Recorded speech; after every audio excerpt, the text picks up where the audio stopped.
দক্ষিণ চব্বিশ পরগনার জীবনতলা সেখানেও কিন্তু উত্তেজনা তৈরি হয়। একেবারে বিজেপি যে প্রার্থী তার বাড়িতে গিয়ে হুমকি দেওয়ার অভিযোগ সামনে আসে।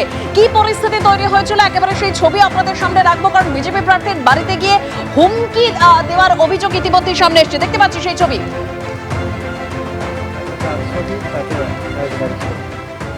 আগের বছরে ধরে সে আগের বছর তোমার ভোটটা আমি নিজে মেরে দিয়েছি, আমি একটু বলি। আগের বছর ভোট দিয়েছে আমাদের, তোমরা তোমাদের টোটাল ফ্যামিলি বৌদি সবাই সবাই দিয়েছো। বিপ্লব কিন্তু ও তো আমাদের তাহলে তোমার কথার বাইরে নেই, বাপ যেমন তাই শুনতে হবে। হ্যাঁ, কিন্তু ওর প্রতি আমাদের একটা তোমার একটা এমন একটা মানে সন্দেহজনক সেই জায়গায় ঢুকে আছে। ও তারপরে আমাদের দলটা করবে বলে ও তো প্রতিশ্রুতি দিয়েছে। দিয়ে তো আমাদের সেই জায়গায় রাখতে পারিনি আর সেই জায়গায় নেই। তা ও বাড়িতে থাকবে, ও আমাদের ভোট দেওয়া হয়ে যাবে, ওকে ভোট দিয়ে যেতে হবে। তোমরা যাবে, তোমাদের টোটাল ওই বাদে। সে ঠিক আছে, ঠিক আছে, তোমরা যেটা বলবে সেটা। হ্যাঁ ওটাই। তো বিপ্লব বলুক কি করবে। তোমরা যদি না বলো সরাসরি চলে যাবো, আমাদের প্রতিনিধি হিন্দল দে আমাদের সঙ্গে রয়েছেন। হিন্দল, একেবারে বিজেপি কর্মীর বাড়িতে গিয়ে হুমকি দেওয়া হয়েছে, ঠিক কি ঘটেছে?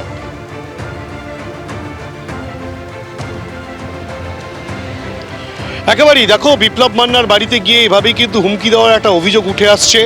ক্যানিং পূর্ব বিধানসভা কেন্দ্রের অন্তর্গত জীবনতলা থানার যে কালিকাতলা, সেই কালিকাতলায় কিন্তু তৃণমূল আশ্রিত দুষ্কৃতীরা মূলত মজিবার শেখ এবং নূর ইসলাম, এই দুজনের নেতৃত্বে 10 থেকে 12 জন তৃণমূল আশ্রিত দুষ্কৃতী তারা বাড়িতে গিয়ে রীতিমতো হুমকি দিয়েছে। ভোট দিতে না যাওয়ার জন্য কিন্তু রীতিমতো চাপ সৃষ্টি করা হচ্ছে, তেমনটাই কিন্তু অভিযোগ।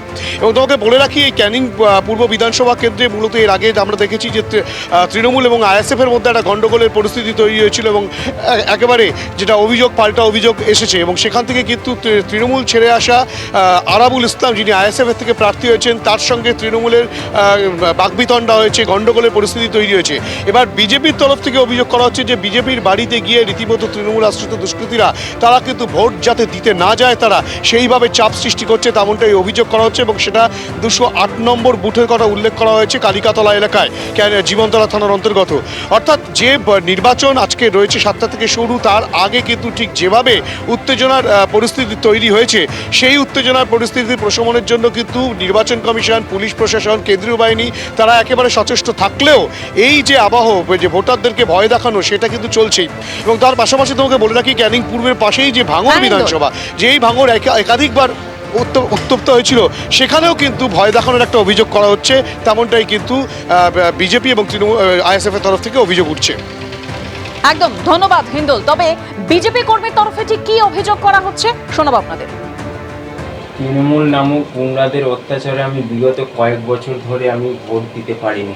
আমাকে তৃণমূলের গুন্ডা বাহিনীরা এসে ঘরে থ্রেট দিয়ে গেছে যে আপনি ভোটটা দেবেন না, আধার কার্ডটা জমা রাখবেন, আই কার্ডটা জমা রাখবেন আমাদের কাছে। এবং আমার ফ্যামিলিকে নিয়ে হুমকি, মারধরে, অত্যাচারের হুমকি দেখিয়ে গেছে।